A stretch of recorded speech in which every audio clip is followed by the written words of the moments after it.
મહીસાગર જિલ્લા ખોડલધામ સમિતિ દ્વારા લુણાવાડાની ક્રિસ્ટલ ઇન્ટરનેશનલ સ્કૂલ ખાતે લેવા પટેલ સમાજ કન્વીનર સંમેલન અને સન્માન સમારોહ યોજાયો હતો। આ કાર્યક્રમમાં કેબિનેટ મંત્રી જીતુ વાઘાણી, રાજ્યકક્ષાના મંત્રી કૌશિક વેકરિયા અને ખોડલધામ ટ્રસ્ટના અધ્યક્ષ નરેશ પટેલ ખાસ ઉપસ્થિત રહ્યા હતા। આ સમારોહમાં લેવા પટેલ સમાજના તેજસ્વી વિદ્યાર્થીઓનું સન્માન કરવામાં આવ્યું હતું, જેમણે ક્લાસ 1, 2, 3 ની પરીક્ષાઓમાં સફળતા મેળવી હતી। મહાનુભાવોની હસ્તે આ વિદ્યાર્થીઓને બિરદાવવામાં આવ્યા હતા। આ ઉપરાંત સમાજમાં લાંબા સમય સુધી સેવા આપી નિવૃત્ત થયેલા કર્મચારીઓનું પણ બહુમાન કરાયું હતું। અધ્યક્ષ સ્થાનેથી સંબોધન કરતા નરેશ પટેલે સમાજમાં શિક્ષણ અને સંગઠનના મહત્વ પર ભાર મૂક્યો હતો।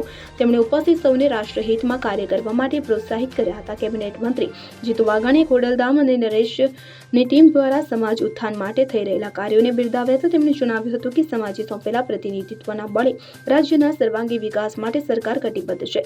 તેમણે નિવૃત્ત કર્મચારીઓને સમાજ સેવામાં યોગદાન આપવા આહ્વાન કર્યું હતું। તો રાજ્યમંત્રી કૌશિક વેકરિયાએ નરેશ પટેલની સેવાકીય દ્રષ્ટિની પ્રશંસા કરી હતી। તેમણે રાજકોટ પાસે નિર્માણ પામનારી 300 બેડની અત્યાધુનિક કેન્સર હોસ્પિટલને સમાજ માટે આશીર્વાદરૂપ ગણાવી હતી। આ પ્રસંગે મહીસાગર જિલ્લા પંચાયત પ્રમુખ બાબુ પટેલ, વિવિધ જિલ્લાના ખોડલધામ સેવા સમિતિના ટ્રસ્ટીઓ, સભ્યો તેમજ મહીસાગર જિલ્લાના લેવા પટેલ સમાજના અગ્રણીઓ, મહિલાઓ અને યુવાઓ મોટી સંખ્યામાં હાજર રહ્યા હતા।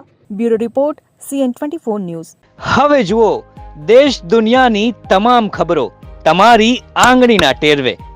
ઉઠાવો મોબાઈલ અને Google Play Store પરથી ડાઉનલોડ કરો અમારી CN24 ન્યૂઝ મોબાઈલ એપ।